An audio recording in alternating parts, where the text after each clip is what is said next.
Parliament speaker ఎన్నిక రసవత్తరంగా మారింది. పోటీ అనివార్యంగా కనిపిస్తోంది. ఎందుకంటే ఇద్దరు నామినేషన్ వేశారు. గత పార్లమెంట్ సెషన్లోనూ స్పీకర్గా చేసిన ఓం బిర్లా మరోసారి ఆ పదవికి నామినేషన్ దాఖలు చేశారు.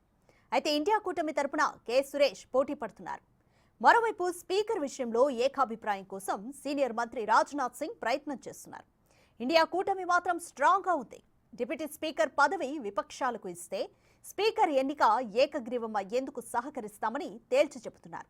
లోక్సభలో అధికార ప్రతిపక్ష కూటముల బలాబలాలు ఈ ఎన్నికతో తేలనున్నాయి. అటు ప్రభుత్వం మాత్రం కాంప్రమైజ్ కావడం లేదు.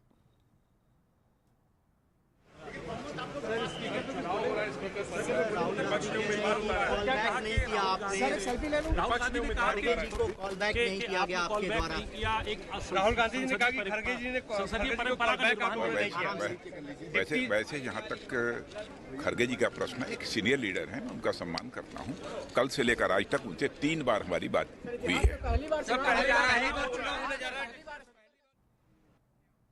ఒకవేళ విపక్షాలు విత్డ్రా చేసుకోకపోతే స్పీకర్ ఎన్నిక జరగడం ఖాయం. అయితే ఇదే చరిత్రలో తొలిసారి అన్నట్టుగా ప్రచారం చేస్తున్నారు. కానీ అది వాస్తవం కాదు. ఇంతకు ముందు కూడా లోక్సభ స్పీకర్ పదవి కోసం ఎన్నిక జరిగింది. ఇప్పుడు జరిగే ఎన్నిక మూడవది. అంటే స్వాతంత్ర భారతంలో ఇప్పటికే 2 సార్లు స్పీకర్ పదవి కోసం ఎన్నిక జరిగిందన్నమాట.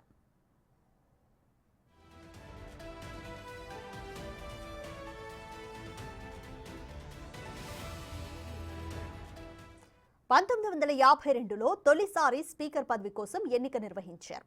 అప్పుడు జీవి మావలంకర్ వర్సెస్ శంకర్ శాంతారాం మధ్య పోటీ జరిగింది. ఆ తర్వాత 1976 ఎమర్జెన్సీ టైంలో భగత్ వర్సెస్ జగన్నాథరావు మధ్య ఎన్నిక జరిగింది. ఇప్పుడు ఓం బిర్లా వర్సెస్ సురేష్గా స్పీకర్ ఎన్నిక మారింది.